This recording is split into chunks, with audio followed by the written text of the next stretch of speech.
Hi, I'm Dr. Boyce Watkins. Welcome to Dr. Boyce and Noma Langa. I'm here with Noma Langa Mushali Moses from Healthy Black Woman. How you doing today, Noma? I'm doing great, boys. How are you? I'm doing really well. I'm doing better than some people. You and I were talking today about just avoiding ratchet behavior when it comes to relationships, either maintaining your class and dignity or getting some class so you don't end up in stupid situations over stupid situations.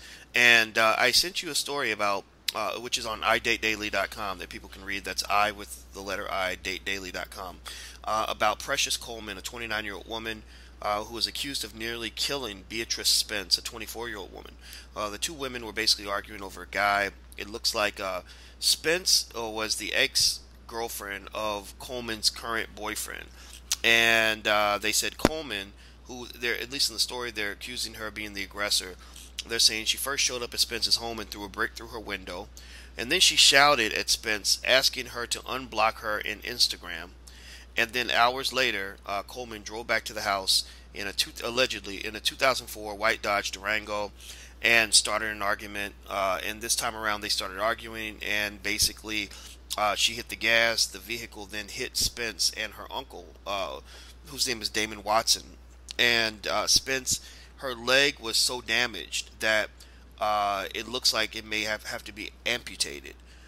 They said that it was dangling and detached like a string, which this just sounds so tragic. And they said doctors could not save her right leg. It was amputated below the knee. Now, currently, Coleman is being held on $750,000 bond on 2 counts of attempted murder. Now, this story, I've seen people kind of laugh about it, and I guess it's okay to react however you're going to react, but it's a very serious story. I mean, two people's lives have been changed for the worse over relationship stuff. And I wanted to talk to you about this because I know this is something that you talk to young women about sort of managing their emotions and dealing with these sorts of difficult situations. What were your thoughts when you heard about this story? One of the things that stands out to me is that as you're stating what happened or what allegedly happened, there's not much mention of the guy who they're fighting over, which is what stands out to me the most.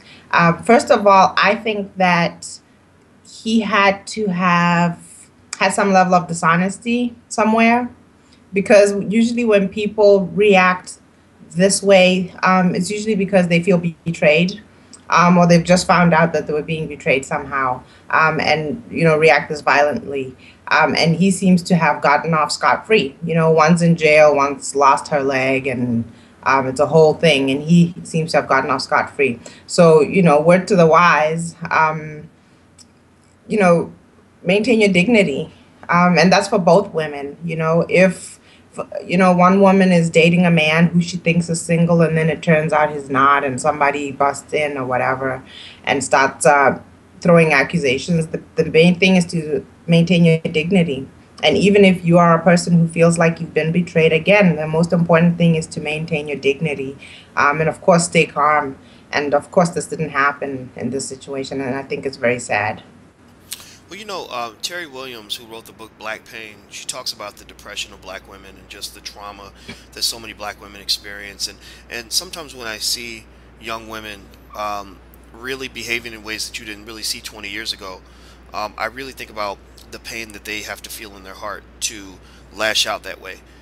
Just sometimes when you see people fighting and the rage is just through the roof, you have to feel like they're reacting to something else. Maybe they're reacting to the fact that maybe in other areas of their life things are just not what they should be. And I honestly connect a lot of that to what's going on in the home or what happened in the home growing up.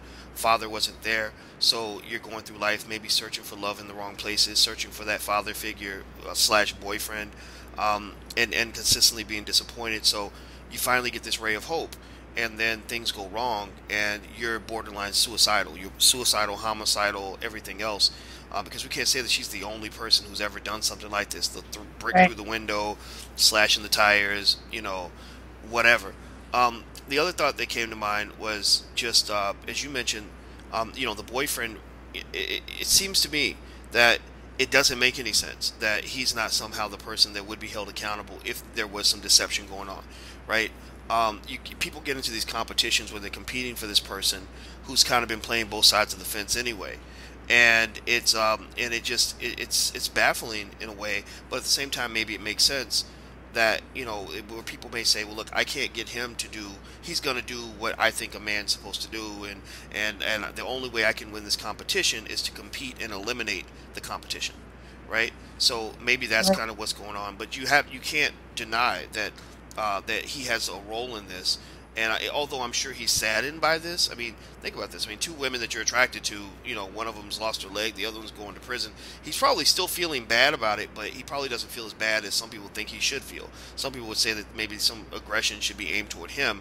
But then again, though, should there be any aggression aimed at anybody? What do you think? Right. I think there shouldn't be any aggression aimed at anybody. There's this thing about human beings that I don't agree with, where they get into a mindset of feeling like they own each other, you know? And it's like, you touched my toy, so I'm gonna do something to you, or you touched my man, or something like that. I think that people make commitments to each other, but I think that people are always free to do whatever they want. And then you can respond to what another person is doing, how you feel. But I've never felt like getting violent or mad, angry, all these other things that helps anybody. And that's a very mature way of thinking, because in the heat of the moment, it's hard to think, well, you know what, I don't own him. He's free to do whatever he wants. He's done something I don't want him to do, so I'm just going to go away. Not many people respond that way. They think about the time they've invested. They think about the betrayal and all these other things. But really, the mature thing, and I can reiterate it, is just to understand that you don't own another person. They're always free to do whatever they want. And even if you don't like it, and if it contradicts what they said they would do and so forth, you still have to think about your current situation and the fact that you could do something that'll jeopardize your life and jeopardize somebody else's life, which happened here. And not everybody can be mature in the heat of the moment, but that's what's required. I think that's a good point because sometimes you'll hear, like, let's say for example, instead of running over the other girl, she'd run over the boyfriend for cheating. Right. And you let's say you put that on Facebook, you'll hear people that'll say something like, "Yeah, that's what he deserved," or Hmm. or "What did he do to deserve that?" And Right. my response is, he did nothing to deserve that because you don't have a right to Right. run over another person. Right. That's domestic violence, and if it's not acceptable Right. for him to do that as a man, then it's not acceptable for her to behave like that as a woman. Because the thing is, the fact is that they say all's fair in love and war. I don't even understand exactly what that means, but I say nothing's fair in love and war. That makes more sense to me because you're gonna get your feelings hurt. Things are gonna not turn out the way you want them to, and that gives you no excuse to lash out with violence and to do things that are gonna get you sent to prison. This girl is gonna be in prison for a long time. And she may be, she's gonna be a felon for the rest of her life. Right. And that's what I try to help young people understand. You might watch TV and World Star Hip Hop, and you're seeing people get violent with each other because you think that's the code of the hood, or that's the way you're supposed to respond to situations. No, that's what's going to get you sent to the penitentiary. You can't do that. You cannot do that. You cannot do that. And at the end of the day, no matter how much someone hurts you, you're accountable for your actions. You're going to be held responsible. And going back to what you said, to bring it full circle, you don't own another person. I remember when I was younger, I was dating a really awesome, beautiful woman who had this great body, and we would walk places, and guys would look at her, and they always looked at her butt, and I was learning how to like deal with that. And then one of my friends said, "Did you see those guys looking at your girlfriend's butt?" And I said, "Well, it's her butt, not mine." And that was really my way of trying to cope with that because really, as a man, I was pretty jealous. I wanted to walk up and say something like, "Okay, put your eyes back in your head now." But the fact was that I was in her life because she graced me with the honor of being in her life, and it wasn't something that I owned. It was a place I was because she allowed me to be there.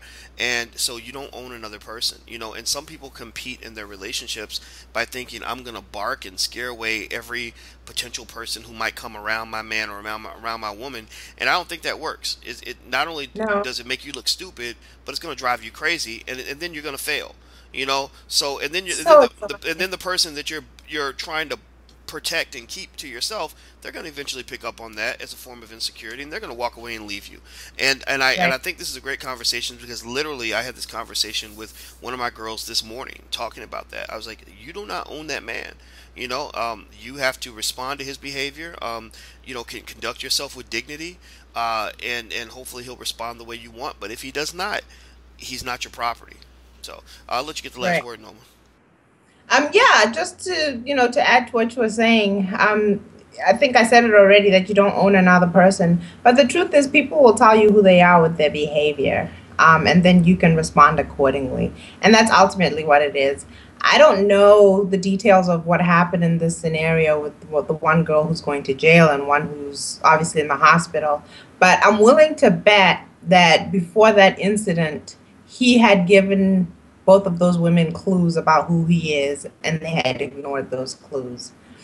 And the situation obviously escalated and ended up where it was, and it's very sad. So I would also say that people tell you who they are through their behavior, before things escalate to this level.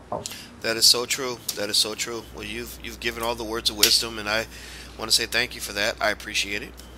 Thank you. All right, and everybody, this is Nomalanga Mushali Moses. She runs healthyblackwoman.com. You should go check out her website. And I'm Dr. Boyce Watkins from Your Black World. And by the way, we have a new film out called Resurrecting Black Wall Street. The release date is early May. I believe the date is May 5th. Please consider pre-ordering the film. You can go check it out at resurrectingblackwallstreet.com. That's resurrectingblackwallstreet.com. It's an awesome project. I guarantee we're going to use the money to hire black people too, by the way. So it's being put to good use. So until we meet again, please stay strong, be blessed, and be educated. We are gone. Peace.